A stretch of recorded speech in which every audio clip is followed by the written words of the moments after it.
course, it's been a few weeks, maybe a few months, but I'm here, you know. I've been letting the regular mundane life get to me. But nonetheless, I'm here with a bit of a story time. I was thinking about going on some auditions, and that little thought made me think of an audition that I had back in July, which was like my very first one since high school. You know, when I was like into sports and all those other creative things like chorus and whatnot. But now, as an older person, an adult and all that, and trying to get back into my creative spirit, I've been doing all the things that I used to do. And it made me think of that audition. Now, like I said, it was back in July in the summertime. I think it was the last day of July, if I'm not mistaken.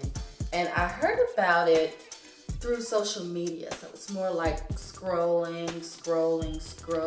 Oh, look, something's caught my eye.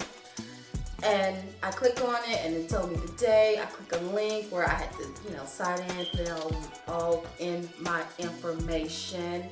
And I picked a date, and the date was July like the 30th or the 31st. It was either the last day or the second to last day. Either way, it was like the end of July. And I had picked an evening date. It was in the next town over, and it was in the town that my mom lived in. So I had gone to my mom's house. It was on a weekend. And, you know, spent the day with her, and I had told her about the audition. I was like, so Mom, are you gonna take me? She was like, yeah, girl, I'll take you. So, you know, I had been like, you know, kind of relaxed most of the day. Been eating, chit-chatting with my mom, fellowshipping with the family, the little ones and all that. And about an hour and a half, maybe 2 hours before the actual audition, I showered, did my makeup, put on my clothes, you know, got fucking fresh to death. And then finally I was like, okay, Mom, I'm ready to go. We hop into her car, and I tell her the address. It was at a place called like Mordecai Park, if I remember correctly. And we had kind of gotten lost. Now we were in the correct vicinity, but you know how like when you put into GPS and you put the address in, but it takes you to just within the vicinity or an approximate place, not the exact place you need to be. That's what it was doing. Like we had come around a corner, and the place was actually, where I was auditioning was actually to my left, and it kept telling us, go straight and make a left. But it was just right there on the left. It wasn't straight into the left. Straight into the left was some other type of place that was part of Mordecai Park. Nonetheless, we got there because the people who were auditioning me had come out and essentially waved us down like, hey, are you looking for us? And it was like, yeah, we're looking for y'all. So finally, my mom, you know, pulls up. She drops him off. I get out. She's like, good luck. I'm like, I'm gonna fucking hate it. And I go in, and I'm greeted really nicely by some beautiful smiling faces, and I see someone that I recognize, Monet. And I was like, hey girl. She's this like really sweet, kind-hearted young lady that pretty much everyone in the community knows, and she's just so lovable. So she had welcomed me, and she walked me through into where they were holding the auditions. Now, when we get into the place where they're holding the auditions, it's like a circle of people, and it was a lot of people there. It was about 8 to 12 people. It was myself, and to my right, it was a gentleman who was sitting at a table separate from the actual circle. And then it was the rest of the people in the circle. Like I remember counting about 4 people right here in front of me, and an additional like 3, and then 2 more, and then Monet and one other person next to me, if I'm not mistaken. Yeah, it was a lot of people. And the audition went, you know, like kind of how they told me. It's like you have to have a monologue and a song in order to present to the people. So, okay, I had that in my head. I had practiced, of course, before then and a little bit during the day that day.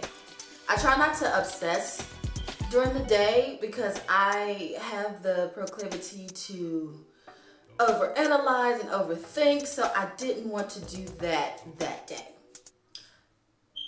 It kind of didn't work. Anyways, so I was there in the semicircle of people, and then by then, that's when the actual nervousness kicked in.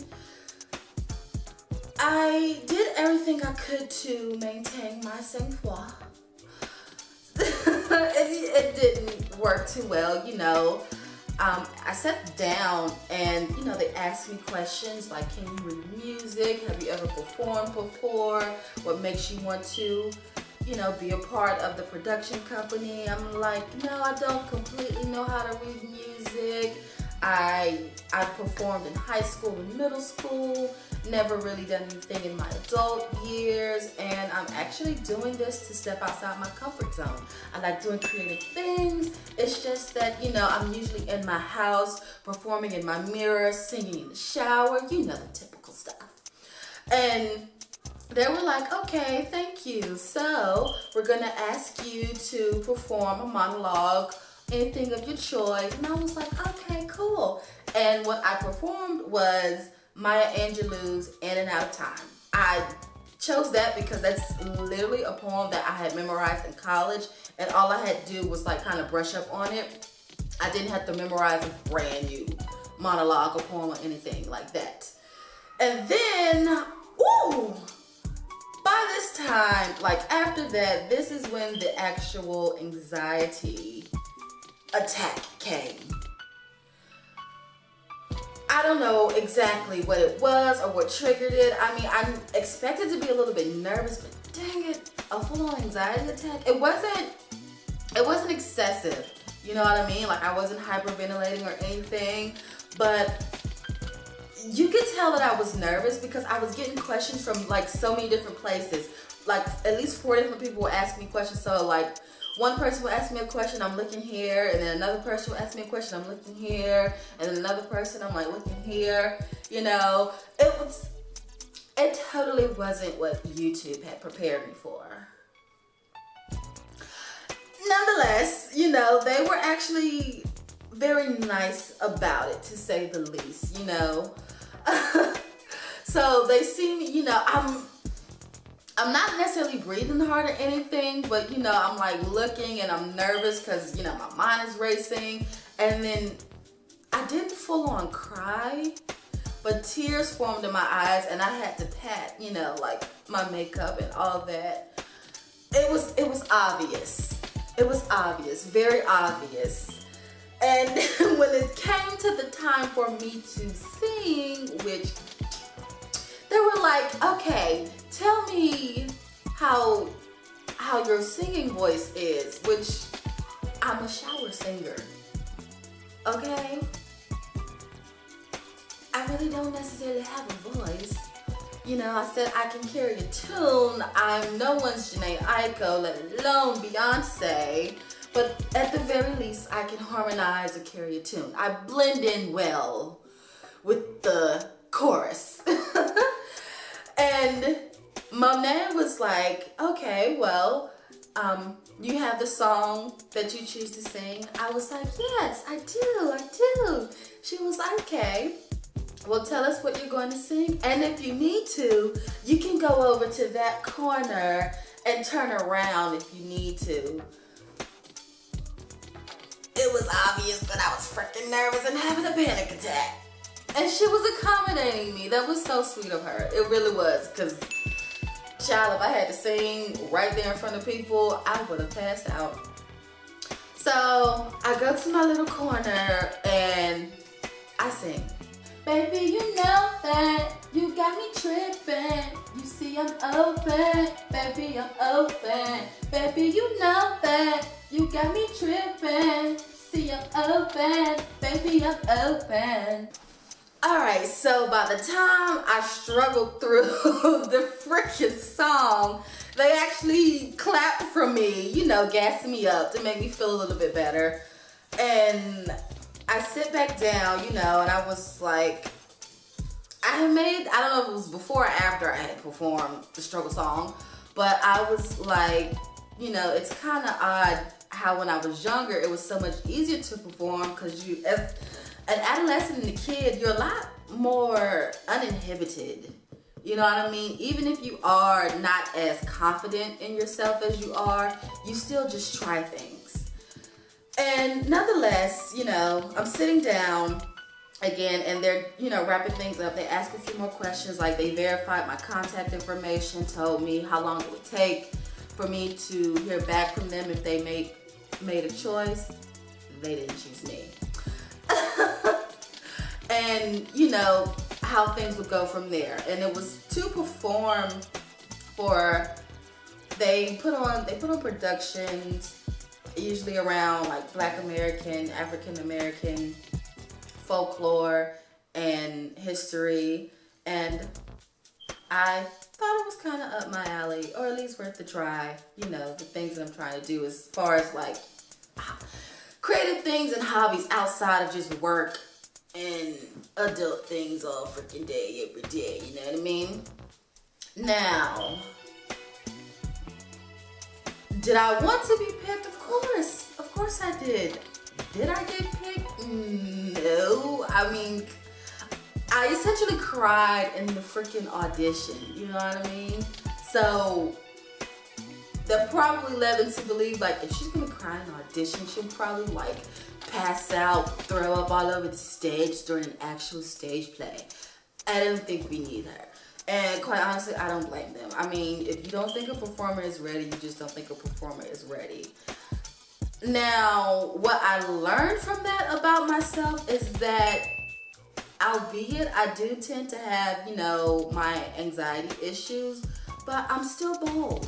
I'm still willing to try new things, try things that are outside of my norm, and go for what I want. And also that I just need to do a lot better with controlling my nervousness and like the little panic attacks that I have. Like, granted, it wasn't a full-on like panic attack. It was enough to communicate to them that I just wasn't ready. And that also, I actually still love being creative, you know, because again, despite it not being a perfect audition, so to speak, what I wrote in my journal, I was like, it was still fun for me, you know, like it was still something fun for me to do. Now that I've gotten that off my chest to y'all, I am going to go ahead and look for some more auditions, and I'll keep y'all updated, I guess. Thanks for watching. I love y'all. Bye. I hope that you've been checking me. I know what you're talking about without me tripping on my own feet. You got me bugging for, you bring me so much joy. You got me open for it, I'm the same myself for you.